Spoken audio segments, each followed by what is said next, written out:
All right. Hello, book lovers. Welcome to our Romance Editors Picks. These titles have all been nominated by our publishers, and they've nominated because they're excited about them. They're exciting new voices, maybe traditionally undersupported voices, and just stories that they want to amplify and let you know about. This is Sarah Richmond from Edelweiss by Above the Tree Line. I'm just here facilitating. I'm really excited to introduce you to these books, and also we have the editors and authors behind them with us today. But first, I had to take just a quick second to note that this session is part of an ongoing work of Treeline 2020, which works to support diversity, equity, and inclusion in the publishing industry.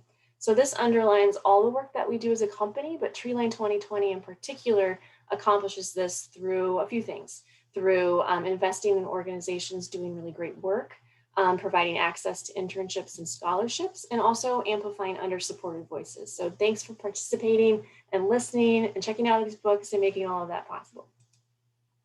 So today's session is pretty special. We're going to hear about an amazing collection of books, and whether you are a bookseller or a librarian, or you are a professional reviewer or a blogger, or you work in the media or at an agency, or you're just a passionate reader, you're definitely going to leave with more books to add to your to-be-read list, I guarantee. And don't worry, we're going to share links to all of these books in Edelweiss, so you can check out the listings there. Many of them have review copies available as well to check out. You can add them to orders in Edelweiss. And if you're listening at Bookfest, you can add these books to your tote bag. And if you're interested, you can move those directly over and check out and purchase them from the independent bookstore of your choice. So we have representatives from all of these publishers today, some of them the authors themselves, and they're each going to take just a few minutes and share why they're so excited about these books. So with that, I'm going to stop talking and get right into the book. So our first book we're going to talk about, Love, Chai, and Other Four-Letter Words, and we have the editor, Krista, is with us to talk about this one. Hi, everyone. I'm Krista Desir. I am the editor of this amazing book, Love, Chai, and Other Four-Letter Words. I'm here today on behalf of Annika Sharma, who could not be here, and she asked me to stand in her place. And I'm actually delighted by that, just because then I can talk about how wonderful Annika is as a writer and as an activist in the South Asian community. She does a really amazing podcast called The Woke Daisy, and it's really incredible, and it deals with all sorts of different South Asian issues. And I think she brought a lot of that heart and passion for this into this incredible romance. What's really special about this story is it's about Kiran, who is a young Indian girl who's living in New York City with her four besties, and they meet weekly in this thing called the Chai Masala Club. And she is a dutiful daughter, and her parents are back in Delhi, and she is really working towards trying to make a life and prove herself and prove being able to be an effective part of the diaspora. And she meets a man who is her new neighbor, and they become friends. And it's a very sweet friends to lovers romance. She has no intention of anything beyond friendship happening, because her parents have really high expectations for her meeting and marrying an Indian man. But she, can't help falling in love. So it's a very, very sweet story. It's really wonderful. It feels like just getting a giant hug that's chai infused, and there's so much wonderfulness about this story. And I think why I particularly love it is that Annika brings sort of this idea of intercultural relationships and being part of the diaspora, and how that works in a really complicated, very nuanced way. And I just adore this book and all the heart and passion she's put into it. So I hope everyone checks it out, because it is just really incredible. Thanks. It's a good one to watch out for when it comes out in the fall.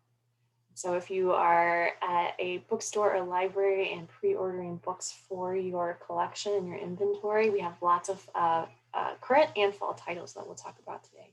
Thanks for sharing that one with us, Krista. All right. Next up, we have Needle and Thread, and we have Allison who's going to talk to us about this one. Yeah, hello everyone. First of all, thanks Sarah for reaching out and putting this all together. I'm really excited to be sharing with you all. This is my favorite title from the imprint, which is also part of the reason why we're launching with it.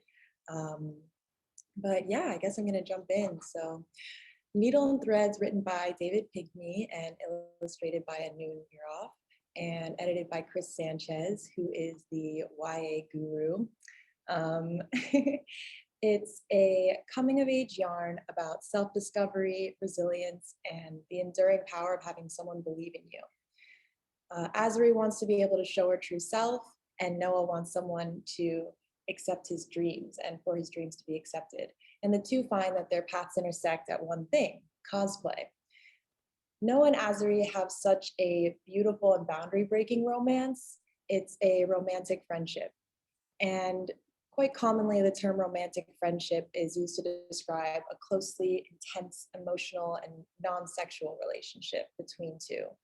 And no doubt, a romantic friendship can transition through its phases: cuddling, hugging, holding hands. But in the end, the relationship is founded on supporting the partner with genuine love and refraining from prioritizing physical expectations. And I think the reason why Noah and Azuri's romance is so special to me is their shared love is at the forefront of this relationship, based from the start in mutual respect, care, admiration, and the desire to support and build the other one up. And many romances tend to focus on sexual desire living at the forefront of the narrative, but this stereotypical definition of romance does not need to be how we define true love, and often can lead to confusion for a lot of people on what love really means. So throughout the whole dynamically illustrated graphic novel by Anoon, you'll see true examples of love in the way Azuri risks her status and image to pursue a meaningful relationship and prioritizes Noah's heart and his dreams as Noah prioritizes hers. And in fifth period, Azuri says, "I think we can help each other. You said you wished you could have people actually see you. Well, I want to show people who you are." So throughout this whole story, you'll see Noah and Azuri and their dynamic relationship develop, and you'll find yourself crying and laughing and smiling. Well, I did, but I'm also get caught up in the story, really. But yeah, this romantic friendship, along with independent realizations, leads to the two of them realizing the most unapologetic versions of themselves. And it's really fantastic. 10 out of 10 would recommend.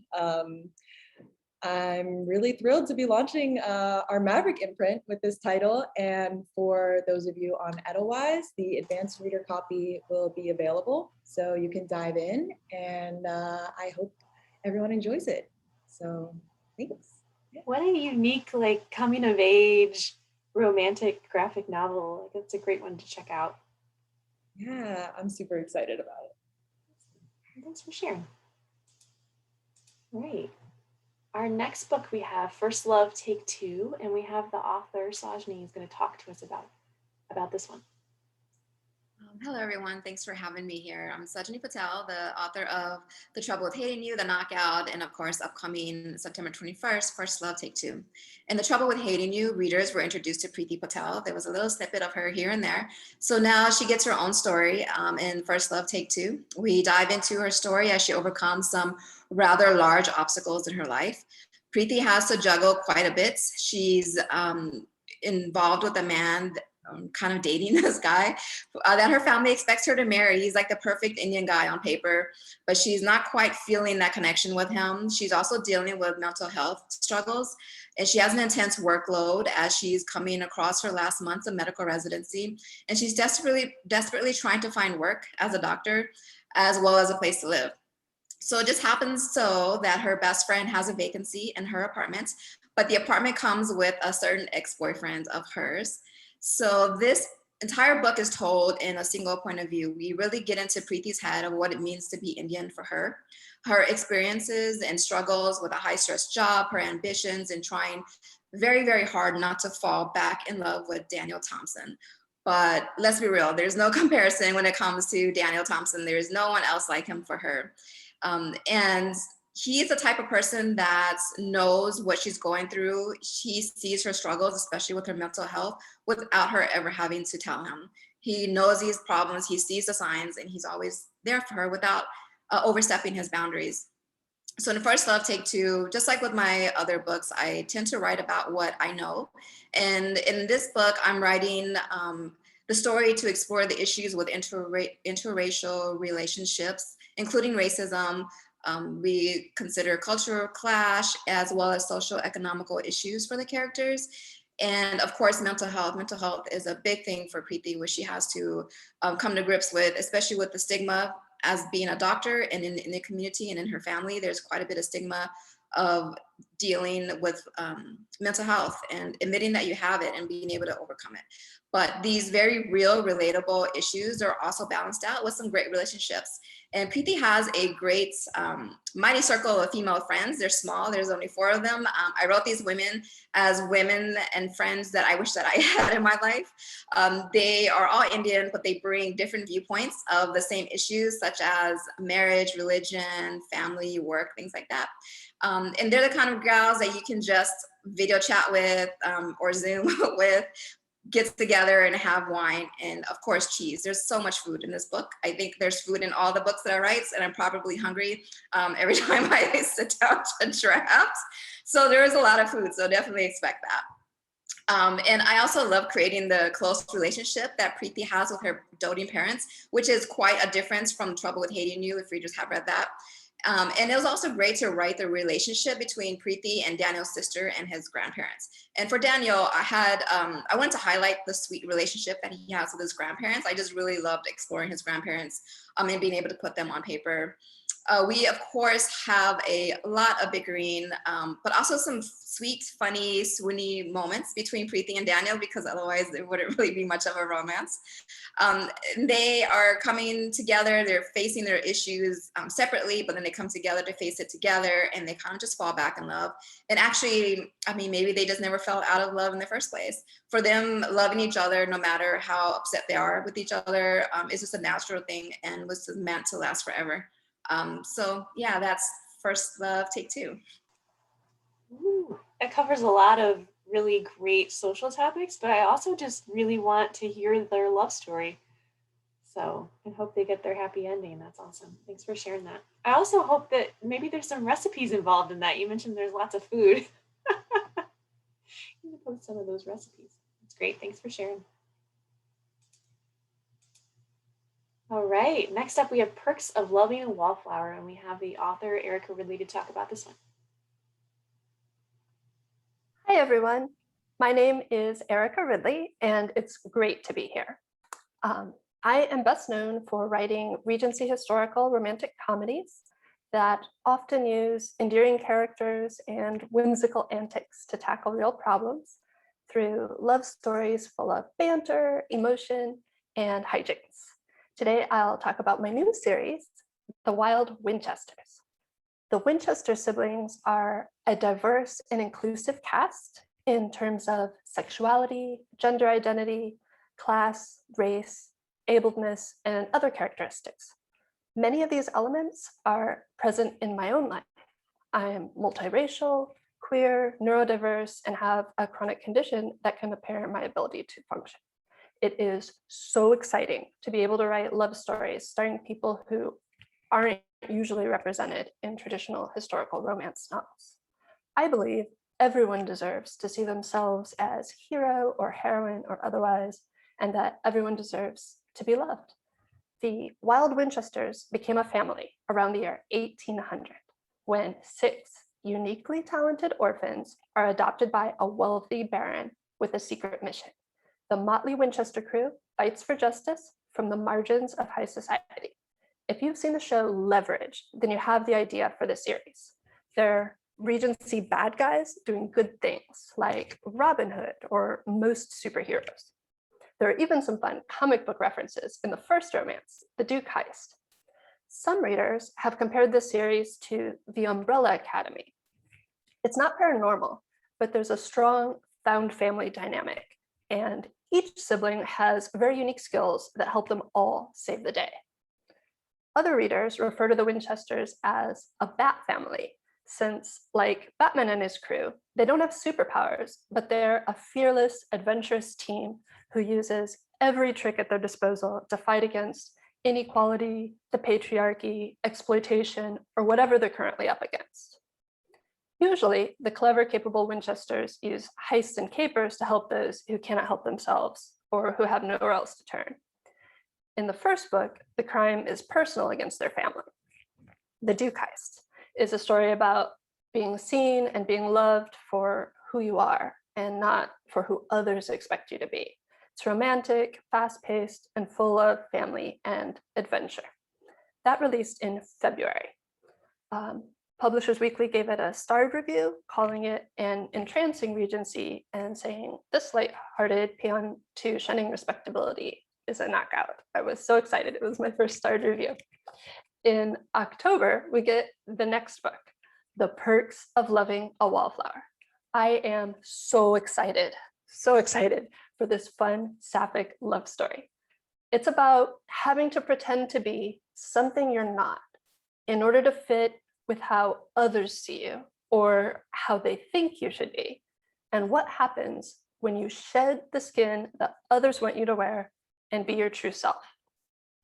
Tommy Winchester is a gender fluid master of disguise, and she has had a secret crush on quiet, bookish, very proper Miss Philippa for the past year. Philippa is a highborn young lady who is supposed to marry a wealthy, important lord. She could not be less interested, but marrying well is essentially the only choice women had at that time to ensure their futures. Perhaps more importantly, Philippa would never do anything to ruin the social standing of her aristocratic mother or to harm the career of her father, an elected member of parliament. And then she meets Tommy, who is the wrong class, the wrong gender, the wrong everything from society's perspective. But she's perfect to Philippa. When they join forces to solve a cipher and tear down the patriarchy, or a small slice of it, they can't help but fall in love. And suddenly, Philippa has to choose between the life she's been raised to expect and pursue, the only path she's ever known, the only path others view as acceptable, or become a Winchester and take a leap of faith into adventure and lifelong love with Tommy. For me, this series has been so fun and rewarding. I absolutely adore the Wild Winchester family, and I am so excited for all of you to see this series come to life with me. Thank you.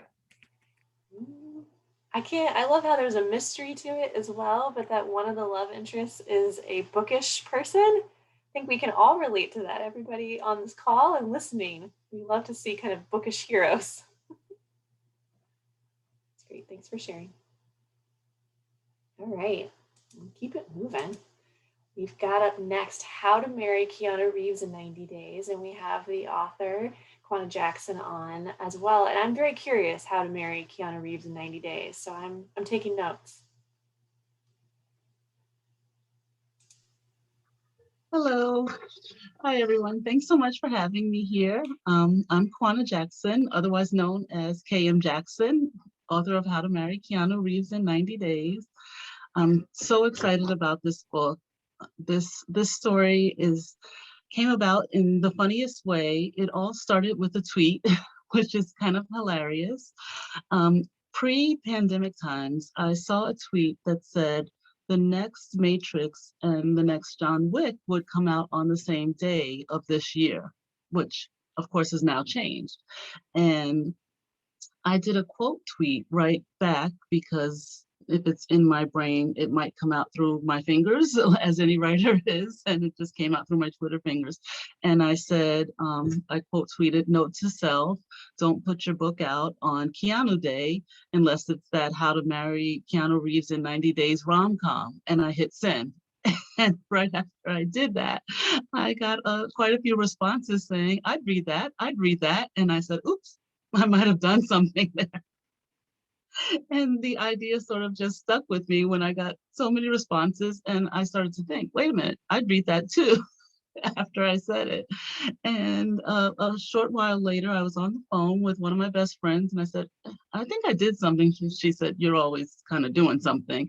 And when I told her, she's like, oh, I love Keanu so much. I'm like, right. And then we went on a little Keanu love fest for a minute on the phone.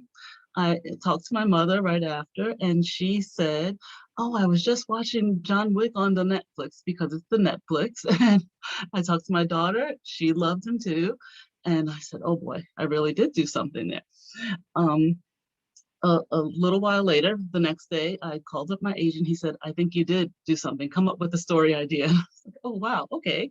So I came up with the idea of How to Marry Keanu Reeves in 90 Days. And it's a fun rom-com, of course, from the title, and a wild road trip about Bethany Lou Carlisle. She's an artist named Lou.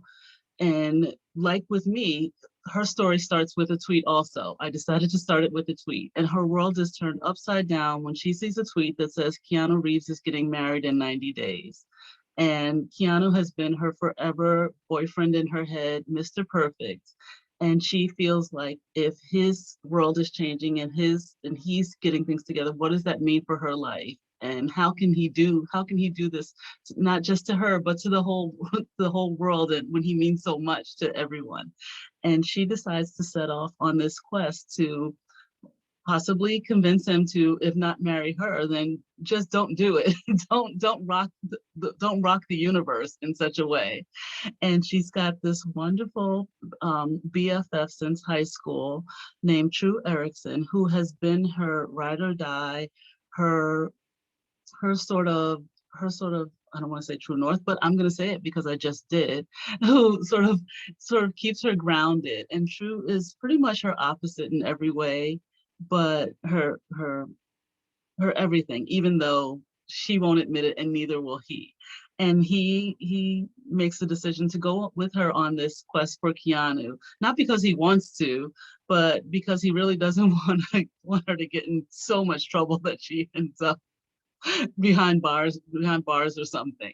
So he goes with her on the quest, and it's just a wonderful story about male-female friendships, about maybe not having your life together after 40 like everyone thinks you should, about super fans, about love and forgiveness and taking risks when you're maybe a risk aversion person. There's lots of excitement, adventure, tons of fun celebrity cameos, which I won't mention, but fun celebrity cameos. There's a moody beagle named Morphe. I will give that away. And it's just a great adventure. It's all about a leap of faith. I truly enjoyed writing this book so much, especially this year, which was a tough year for so many people, and it gave me so much joy. I will say, having the homework of rewatching a lot of my Keanu Reeves favorites was not a hard assignment at all. It was a pure joy to write, and it helps me through a lot. So I hope that this story gives people as much joy to read as it gave me to write. I really, really enjoyed it. It was a bright spot. It was a bright spot for me, even though it touches on a lot of poignant moments, but you'll laugh, and I hope you'll laugh and cry when you read How to Marry Keanu Reeves in 90 Days. I won't say if you marry Keanu Reeves in 90 days, maybe you do, maybe you don't. Maybe love is in the stars, or maybe it's right by your side, is what I've been saying. I love that. It sounds like a great read with laugh and cry. And also, maybe we all need to watch all of Keanu Reeves' movies again. It's not a bad thing to do. Just to, to fully get in the moment. It's a lot of fun. That's awesome. Thanks for sharing with us. You're welcome. All right. We have next up prize money, and we have Candace from Interlude Press is going to talk to us about this one. Thanks, Sarah. Yes, my name's Candace Miller, and I'm one of the 3 co-publishers at Interlude Press. We are a small publisher of award-winning queer-driven fiction. And Prize Money is a book we're really excited about. It was just released, and it has enough to check off the boxes on a lot of things that drive popular romances, but it has a lot more, and that's why we're excited about this book. It is a small town, slow burn, friends to lovers romance at its core that's about the family that you're born with, the family that you build, and frankly, a very irreverent grandma thrown in there that everybody adores. But at its heart is this relationship between two women. Ava Angelus is a professional barrel racer, a world champion who is on her way to her third championship when an accident happens in the middle of the race, and she is thrown into the path of a bull that has escaped. She is rescued by Toma Rosine, who is a professional stunt woman, a very successful one, who has had to come home to small town Idaho to help take up the family business, which is wrangling bulls at professional rodeos. And she is Ava's rescuer. They build a relationship, a friendship that eventually becomes a romance. But ultimately, they have to make a choice. Their careers, Ava wants a life under the stars, and Toma wants a life in front of the lights. And can they balance that small town draw versus a need for a profession? And that at its core is a lovely, sweet romance, low angst. But what we love about this book is what the author, Celeste Castro, brings to it, her determination to provide a really clear view that shatters myths about American rodeos and American cowboys, and plays that honors the tradition of the vaquero and its role, the Hispanic cowboys that were the predecessors, the foundation for the American cowboys, and the myth of the white male in the American West. And her characters, this is an own voices romance, are Mexican American, they are Native American, and these are the people who really built the American West and the rodeo circuit that we know today. We love that it shatters those myths and at the same time has this gentle romance to it. These are the kinds of books we love to publish. We publish queer romance that isn't driven by a conflict based on someone's identity, but rather based on the literary conflicts that everyone has enjoyed over hundreds of years. We believe that queer readers, any reader, deserves to see that through the eyes of people that maybe they haven't seen in the past. Publishers Weekly described Prize Money as a riveting ride, and we couldn't agree more. We adore this book, and we hope everyone enjoys it. Thanks for letting us share. Thanks, Candace. I personally love the stories that take place out west, or the rodeo theme. So looking forward to that one. Okay. So many great books. Next up, we have Punderworld, and we have Chloe from Image Comics is going to talk to us about this one. Hi, everybody. Thank you so much, Sarah. And thanks everybody who came before me. My reading list has just ballooned. So that's a fun problem to have, though. So I am Chloe Ramos, and I am the book market and library sales manager over at Image Comics. And I am presenting today on behalf of Linda Shage. She is really well known in the romance community, both on her own and as part of a creative power couple. Anyone who is familiar with Sunstone or Death Vigil, which are other books that we have published, will already know her name. And if you don't, you should, because she's frickin' amazing. Her newest story takes on a classic myth from the Western canon, Hades and Persephone and their love-struck misadventures. I have loved pretty much everything that Linda has put out, but I think, in my personal opinion, this one might be just the finest thing that she has given readers. It is a wonderful story that does a great job of communicating a classic myth with all of the characters and all of the really important plot points and narrative arcs that you would find in one of the original tellings. But she has updated the language, updated some of the characterizations, and just made it like 1,000% more relatable. Hades is awkward and socially completely inept, um, but he's also totes hot. And so, of course, Persephone has a big old crush on him, and they have had a crush on each other for around 200 years, which is less weird if you're immortal. Um, but yeah, Persephone's still living with her mom, Demeter, and she may have had some bad experiences in the past with love, and maybe Zeus was involved, who is a notorious sex pest. And so she's a little bit overprotective of her daughter. And everyone knows that if you have an overprotective mother, that's going to send you straight towards whatever goal it is you have in mind, even if it is the ruler of the underworld.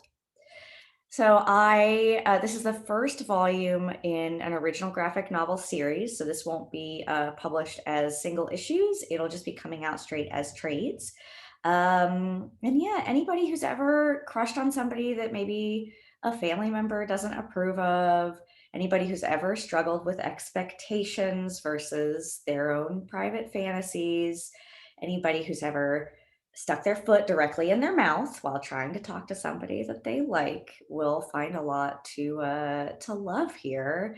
And just as always, Linda's art is perfect. She can communicate like the full range of emotions with sometimes no more than a raised eyebrow or a blooming flower, or maybe the leaves that grow out of your head turn into a hot pepper when you get mad. Normal human things. So yeah, anybody who loves Lore Olympus or Moonstruck, or again, Sunstone, I highly recommend checking this book out. It's so fun. I read through the first volume that we have in one delicious sitting. So yeah, highly recommend. And thanks again, everybody, for letting me speak on this book. Thanks, Chloe. It sounds like such a fun take on that story that people are familiar with, but this is such a new and unique way to tell it. Just fun. It's a delight. So yeah. Oh, and it's rated T+, so 16 and up. Awesome. Thank you. All right. Well, last but not least, we have Out of Character, and we have the author Annabeth Alberts here to talk. And I see the book behind you. That's beautiful. Yeah. I also have my arc. Awesome. So I'm Annabeth Albert, and this is Out of Character. And this is probably one of my favorite books that I have written. It is my love letter to everything that my nerdy queer heart just loves. And it's going to be available in paper, ebook, and audio. And I'm super excited about our narrators who are on board. And the arcs are on Edelweiss. So it is the second in a series of standalone new adult YA crossover LGBTQ romances. The first book was Conventionally Yours, and it's a rivals to lovers road trip to a fan convention centering around a popular card game. And it got praise in the New York Times, which called it sweet and witty. Oprah magazine loved it. Entertainment Weekly, Cosmo. It was really cool, the excitement that this book built. But book two, Out of Character, I'm just so excited to bring this one out because it features a minor character from book one, Jasper, as he finally gets to become the hero he was always destined to be. He's not just a sidekick, he's the hero. And he gets to help his former best friend hunt down some ultra rare collectible cards. Jasper is in his final year of college, and he's working in a game store when his former best friend Milo, who Jasper's tried to put behind him, but Milo comes to him desperate for help. The two strike an unlikely bargain. Jasper will help Milo find the missing cards if Milo helps Jasper to bring his costume cosplay group to a local children's hospital. So cosplay, I'm so excited. So these guys dress up to go to the local children's hospital, but Milo is a total jock and he is none too sure about wearing a toga. But he reluctantly agrees, and he needs those cards. So he's gonna wear a toga, and it's really fun. And it's a rom-com, it's a great summer romp.